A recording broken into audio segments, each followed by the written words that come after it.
Magandang araw po sa mga viewers and subscribers, lalo na sa mga aplikante na nagpaplano mag-apply ng candidate soldier. So nandito na po ang isa sa mga importanteng bagay na dapat niyong malaman. Ito po ang tinatawag na rank insignia of the Armed Forces of the Philippines.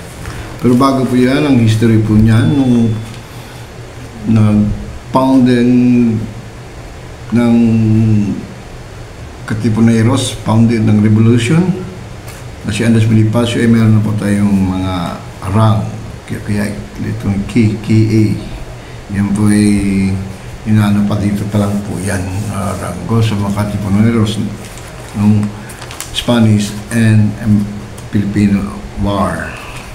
So pagdating ng 1954-55, as a part of Philippinization of the military forces by President and former Secretary of National Defense na si Ramon Magsaysay,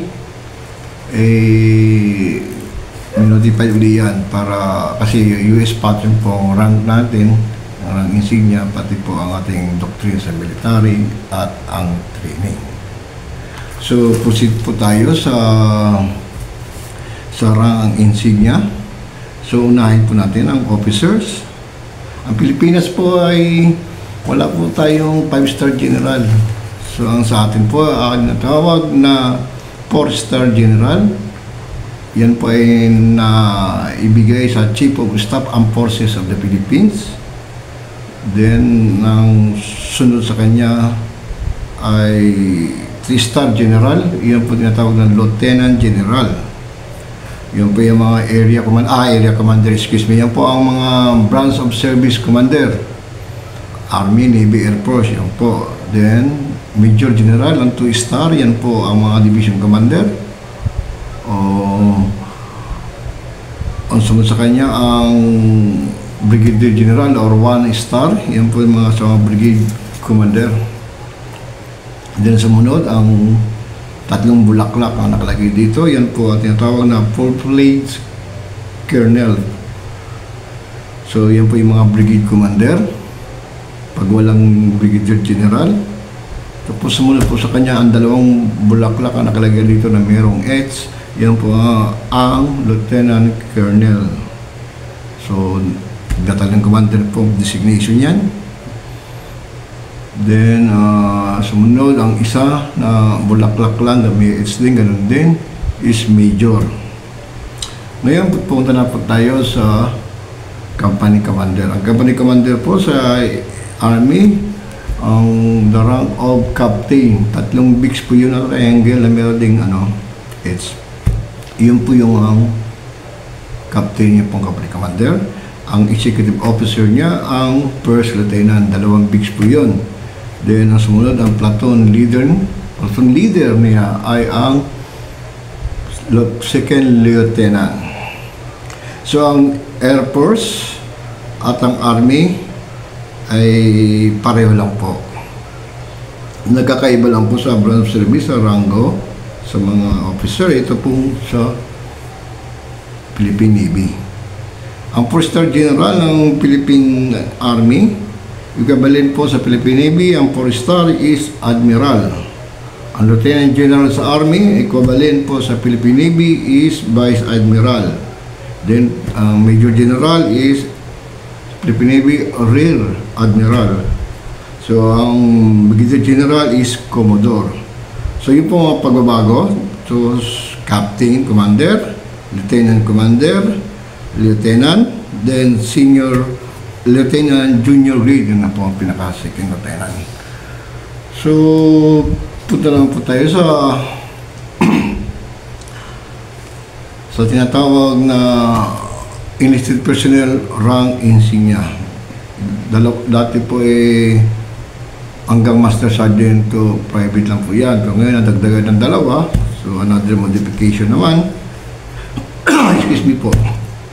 Itong senior NCO, ibig sabihin po ng NCO, ito po ay non-commissioned officer. Ito po ay officer din, pero hindi lang commissioned by the President. So, as I said, nalagdagan 2. Ito na po yung Chief Master Sergeant designation ito, minsan dinidesignate ito as Sergeant Major ng EAP or Branch of Service or Brigade. Sumunod, Senior Master Sergeant, ganun din ang designation niya. Pwede siya maging First Sergeant, pwede siya maging Sergeant Major ng Batalyon. Then Master Sergeant, ganun din po. Then Technical Sergeant, siya nangasiwa sa mga technical job. Then Staff Sergeant, sa mga staff sa opisina, siya po nakakaalam yan. So, Sergeant, tatlong or Duty Sergeant, tatlong guhit. Tapos pasok po tayo sa Junior NCO. Ito pong Junior NCO is non-commissioned officer din, pero junior na siya. Ito po tinatawag na corporal. Corporal o cabo. So, cabo or corporal. Pati ako nabubulol ako, hirap pala magsalita pag kulang ngipin. Pero okay lang po.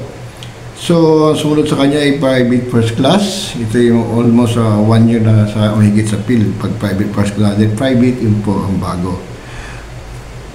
Excuse me po. So, ang Navy, ang Air Force, at ang Army ay pareho lang po. Pero nagkaiba lang po sila sa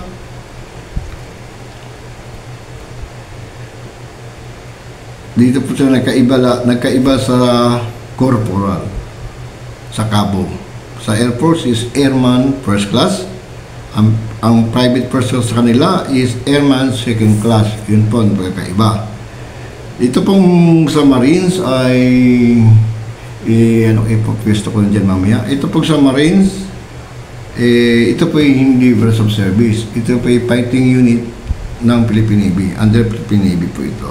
Para wala na po ito sa Army. Ang rank insignia, magmula sa Chief Master up to Private First Class to Private. So, yun po ang mga differentiate at mga designation sa mga rank nila. So, in every rank po ay meron pong kaakibat na responsibilidad. Ibig sabihin, binigyan ka ng rango ng ganyan na ikaw ay deserving at madadagdagan naman ang responsibilidad mo.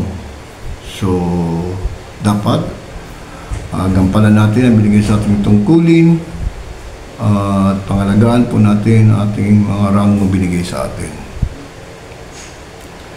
Kasi po, ang officer po, yan po ang tinatawag na brain, utak.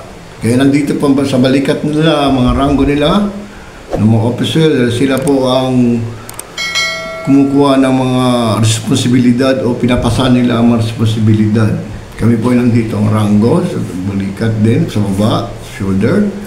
Kami po ang galamay nila, or tinatawag na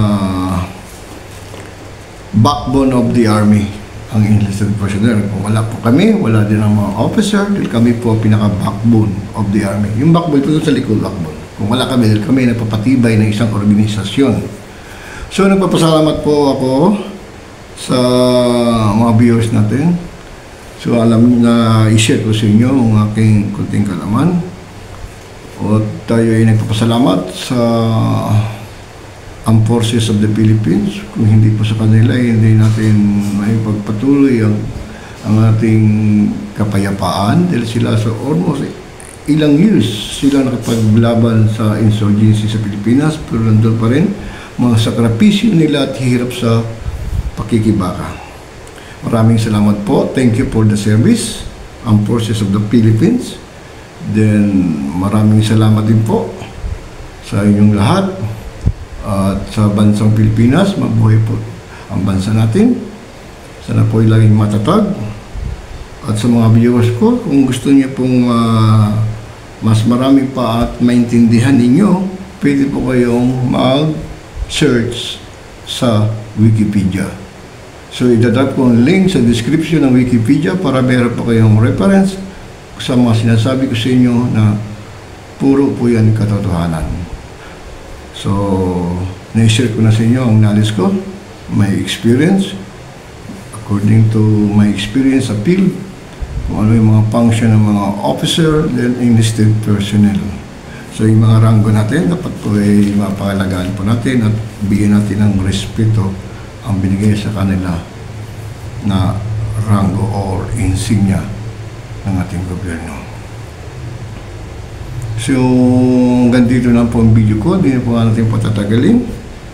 So, I drop the link below. Kung gusto niyo mag-research sa Wikipedia. Maraming salamat po. Good day.